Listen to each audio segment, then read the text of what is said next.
नमस्ते दोस्तों, स्वागत है आपका फिर से मेरी YouTube चैनल में। तो दोस्तों, आज के वीडियो में हम बात करने वाले हैं ध्रुव तारे की ऐतिहासिक कहानी के बारे में। तो दोस्तों, चलिए कहानी की शुरुआत करते हैं। ध्रुव तारे की कहानी कैसे एक नन्हा बालक तपस्या कर भगवान की गोद में स्थान पाता है और अमर हो जाता है। मुझे यह कहानी मेरे बचपन में मेरे दादाजी ने सुनाई थी। आज मैं आप सभी में बांट रहा हूँ। तो दोस्तों, राजा उत्तानपाद ब्रह्मा जी के पुत्र मनु के पुत्र थे। उनका विवाह एक बहुत ही सुंदर कन्या से हुआ था जिनका नाम सुनीति था। राजा अपनी पत्नी से बहुत प्रेम करते थे, लेकिन उन्हें कोई संतान नहीं थी, इसलिए रानी ने राजा को दूसरा विवाह करने का कहा। राजा अपनी पत्नी से बहुत प्रेम करते थे, इसलिए उन्होंने मना कर दिया और कहा कि दूसरी पत्नी के आने से तुम्हारा स्थान कम हो जाएगा।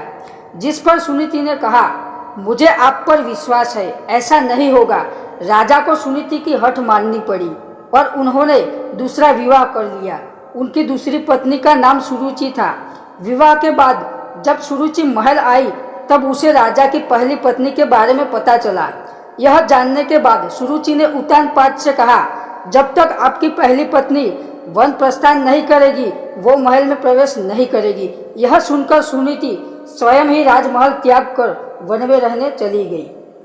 कुछ समय बाद राजा शिकार के लिए वन में जाते हैं और घायल हो जाते हैं। वह बात जब सुनीति को पता चलती है तो वो राजा को अपनी कुटिया में लाकर उनका उपचार करती है। राजा कई दिनों तक अपनी पहली पत्नी के साथ रहते हैं। उस दौरान सुनीति गर्भवती हो जाती है और उन्हें पुत्र रत्न की प्राप्ति होती है, जिसका नाम ध्रुव रखा जाता है, जिसके बारे में राजा को ज्ञात नहीं रहता। कुछ दिनों बाद राजा अपने महल चले जाते हैं। वहां भी रानी सुरुचि को पुत्र रत्न की प्राप्ति होती है, जिसका नाम उत्तम रखा जाता है। कुछ समय बाद राजा उत्तानपाद को ध्रुव के बारे में पता चलता है।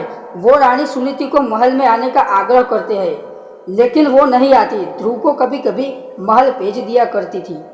यह सब देख रानी सुरुचि को ध्रुव से धुआं होने लगता है। एक दिन ध्रुव अपने पिता उत्तानपाद की गोद में बैठता है। यह देख रानी सुरुचि को क्रोध आ जाता है और वह उसे धक्का देकर अशब्द कहती है और उसे सोई हुई स्त्री का पुत्र कहकर अपमानित करती है। नन्हा ध्रुव कुटिया में आकर माँ को पूरा घटनाक्रम सुनाता है। तब माता सुनीति उसे समझाती है, बेटा, अगर कोई बुरा कहे तो उसके बदले में उसे बुरा मत कहो, इससे तुम्हें ही हानि होगी। अगर तुम अपने पिता की गोद में ससम्मान बैठना चाहते हो तो भगवान विष्णु की उपासना करो, वो जगत पिता है। अगर बैठना ही है तो उनकी गोद में बैठो। बालक ध्रुव के मन में यह बात बैठ जाती है और वह यही भाव लिए यमुना तट पर नहाने जाता है। वहाँ उसकी मनोदशा जानकर नारद मुनि आते हैं और वो ध्रुव को भगवान की भक्ति की विधि बताते हैं, जिसे जानने के बाद ध्रुव कठोर तपस्या में लीन हो जाता है। कई महीनों तक खड़े होकर तपस्या करता है। कभी जल में तपस्या करता है तो कभी एक उंगली पर खड़े रहकर निरंतर ओम नमः वासुदेवाय नमः का जाप पूरे ब्रह्मांड में गूंजने लगता है। नन्हे से बालक की इस घोर तपस्या को देख भगवान उसे दर्शन देने आते हैं। बालक ध्रुव भाव विभोर हो उठता है और कहता है, मुझे माता पिता की गोद में बैठने नहीं देती। मेरी माँ कहती है कि आप इस सृष्टि के पिता है, अतः मुझे आपकी गोद में बैठना है। भगवान उसकी इच्छा पूरी करते हैं और उसे तारा बनने का आशीर्वाद देते हैं, जो कि सप्त ऋषियों से भी ज्यादा सर्वश्रेष्ठ होगा।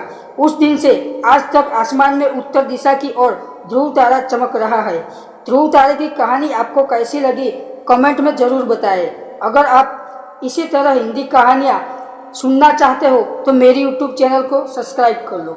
दोस्तों, आपको वीडियो पसंद आया हो तो वीडियो को एक लाइक कर देना। मिलते हैं अगले वीडियो में, तब तक के लिए बाय।